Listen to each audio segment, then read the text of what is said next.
Assalamualaikum warahmatullahi wabarakatuh. Perkenalkan, nama saya Aura Wulandari, NPM 2051050. Pertama, saya akan menjelaskan mengenai definisi, sejarah, dan ruang lingkup hukum administrasi negara. Hukum administrasi negara pada awalnya berasal dari bahasa Belanda yang mana disebut administratif recht. Hukum administrasi negara juga pada awalnya belum memiliki nama sebagai hukum administrasi negara, tapi menurut E. Utrecht dalam bukunya, pertama itu namanya adalah Hukum Tata Usaha Indonesia, berikutnya diganti lagi menjadi Hukum Tata Usaha Negara Indonesia, dan berikutnya pada tahun 1973 nama tersebut baru diubah menjadi hukum administrasi negara. Mengapa dinamakan hukum administrasi negara? Karena hukum administrasi negara memiliki cakupan lingkup yang lebih luas. Berikutnya, ciri-ciri hukum administrasi negara ini yang pertama, menguji hubungan hukum istimewa, yang kedua adanya pemerintahan, yang ketiga melaksanakan tugas-tugas istimewa. Dan menurut Della Baskoir Anand, hukum administrasi negara ini adalah himpunan peraturan-peraturan yang mana himpunan peraturan ini yang membuat suatu negara bergerak, dan peraturan ini mengatur tentang negara dan warga negaranya. Berikutnya ruang lingkup hukum administrasi negara. Yang pertama itu ada hukum tata negara, yang kedua itu ada hukum perdata, yang ketiga itu ada hukum pidana, dan keempat itu hukum administrasi negara.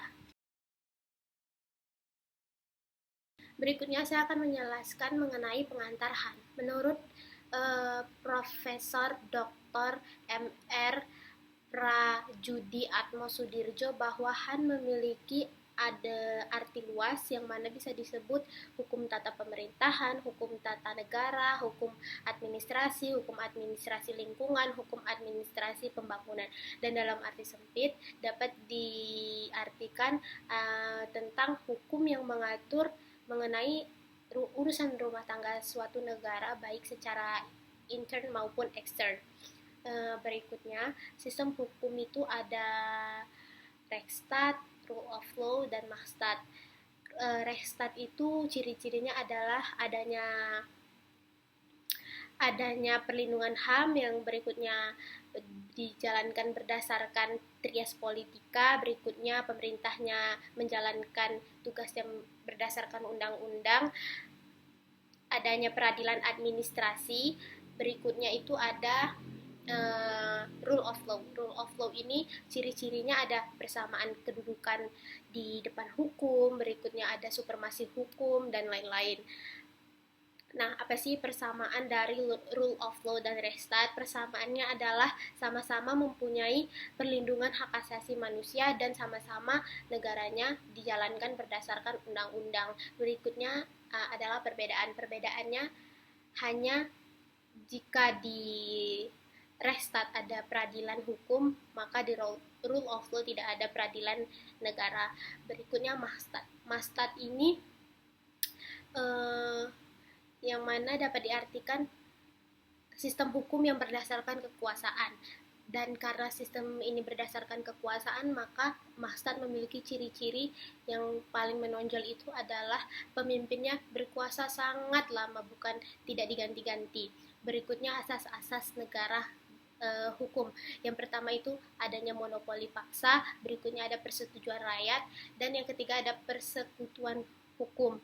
Berikutnya sumber-sumber administrasi negara, yaitu ada Pancasila, Undang-Undang 1945, TAP MPR, Perpu, dan lain-lainnya.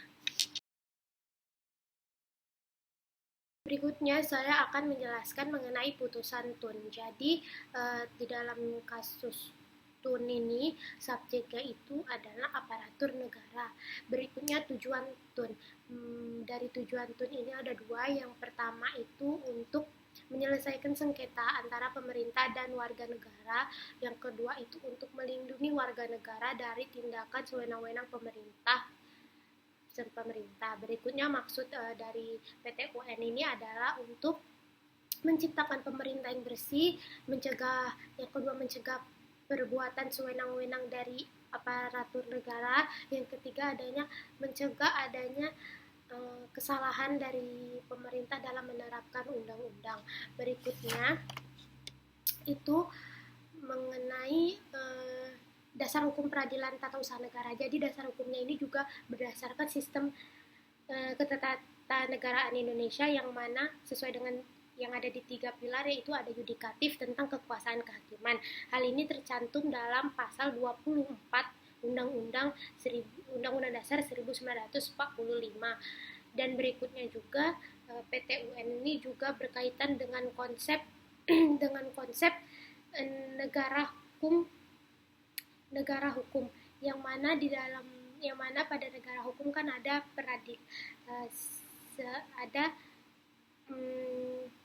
peradilan administrasi. Nah, ini sesuai dengan PT-UN ini. Berikutnya mengenai di mana saja sih pengadilan tata usaha negara ini. Jadi PT-UN ini pada tingkat pertama itu ada di tingkat kabupaten kota, dan yang kedua di pengadilan tingginya itu ada di tingkat provinsi.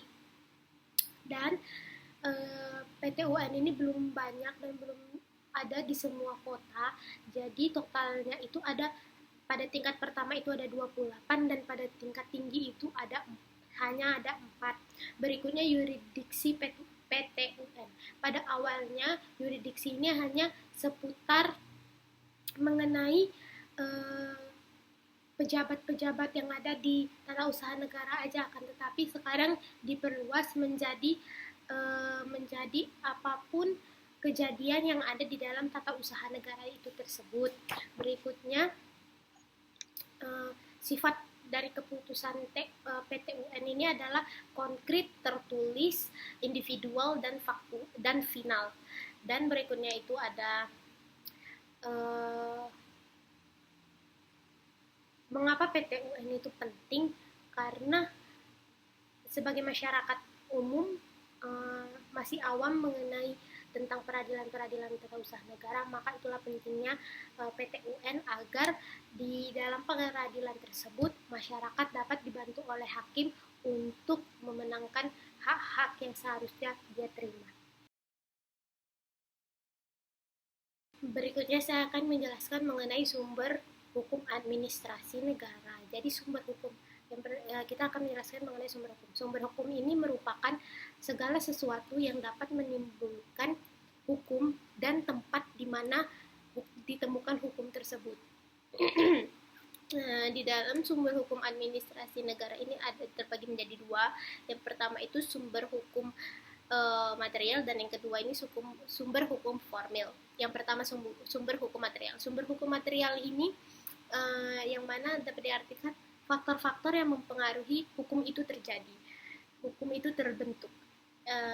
Di sumber hukum material ini terbagi menjadi 3 faktor-faktornya. Yang pertama itu faktor historikal, yang mana di dalam faktor historikal ini sumber hukum itu berasal dari hal-hal yang terjadi di masa lampau, hal-hal yang sudah terjadi di masa lampau. Misalnya kita ambil contoh undang-undang yang terjadi di masa lampau, ataupun dokumen-dokumen tertulis yang dapat dijadikan patokan kita untuk di zaman sekarang ini.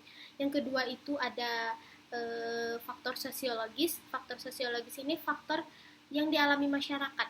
Jadi apapun yang dialami masyarakat, jika itu butuh peraturan yang pasti, maka hal tersebut bisa menjadi faktor terbentuknya hukum. Yang ketiga adalah faktor filosofis. Ini faktor yang mana dapat diartikan bagaimana sih agar masyarakat tersebut dapat menaati peraturan yang akan dibuat nanti. Nah, faktor filosofis ini yang akan mengkajinya. Berikutnya ada sumber hukum formil. Sumber hukum formil ini dapat diartikan di mana sih hukum ini dapat dilihat dan di mana sih hukum ini dapat ditemukan. Dan di sumber hukum formil ini dibagi menjadi 2. Yang pertama itu tertulis, dan yang kedua tidak tertulis. Di sumber hukum tertulis ini dapat dilihat dari hierarki perundang-undangan Indonesia, yang mana ada UUD 1945, ada Pancasila, ada TAK MPR, ada UU, ada Perpu, dan lain-lain. Berikutnya yang tidak tertulis ini, kalau di dalam PT-UN ini seperti contohnya konvensi atau perbuatan-perbuatan yang ada di dalam PT-UN itu tersebut. Berikutnya saya akan menjelaskan mengenai sejarah negara hukum modern. Yang pertama itu berasal dari pemikiran Plato yang menganggap bahwa hukum dunia ini adalah menggunakan hukum alam yang mana Tuhan menjadi penentu segalanya, dan yang bisa menerjemahkan maksud dari Tuhan itu adalah seorang filsuf menurutnya. Dan berikutnya masuk ke zaman heliosentris Galileo Galilei, yang mana di sini mulai ada perdebatan mengenai hukum alam tersebut, dan mereka mencari tahu apakah benar paham-paham filsuf ini. Berikutnya masuk ke masa era pencerahan. Di masa ini hukum alam itu sudah mulai bergeser, dan disinilah mulai bahwa negara itu dipimpin oleh seorang raja, dan muncullah John Locke dan Montesquieu yang berpendapat bahwa raja bukan juga segala-galanya seperti Tuhan, yang bukan rakyat yang harus melayani raja, akan tetapi negara lah yang harus melayani rakyat. Dan karena di dalam, dan setelah itu revolusi Prancis, yang mana di revolusi Prancis ini muncullah demokrasi. Setelah revolusi Prancis muncullah kapitalisme oleh kaum menengah. Nah, disinilah hukum alam, hukum yang negara yang dipimpin raja itu sudah dilupakan, yang mana di sini hukum itu udah dibuat oleh banyak orang, bukan hanya sesuai dengan keputusan raja. Berikutnya disinilah mulai munculnya hukum modern. Hukum modern ini hukum yang melihat dari sisi positivisme. Hukum modern ini berasal dari Eropa Barat pada abad ke-19. Berikutnya ciri-ciri hukum modern ini adalah imparsial, yang pertama. Yang kedua adalah menghormati hukum administrasi negara. Yang ketiga adalah dibuat berdasarkan kesepakatan. Berikutnya yang mengembangkan hukum modern ini merupakan Auguste Comte, atau yang disebut Father of Positivism. Berikutnya yang menerjemahkan hukum positif ini juga disebut namanya adalah John Austin, yang menurutnya undang-undang itu dibuat oleh pemerintah yang berdaulat. Yang kedua itu perundang-undangan harus ada sanksinya, dan yang ketiga adalah otoritas tidak harus tunduk pada siapapun, tapi harus ditaati. Sekian dari saya.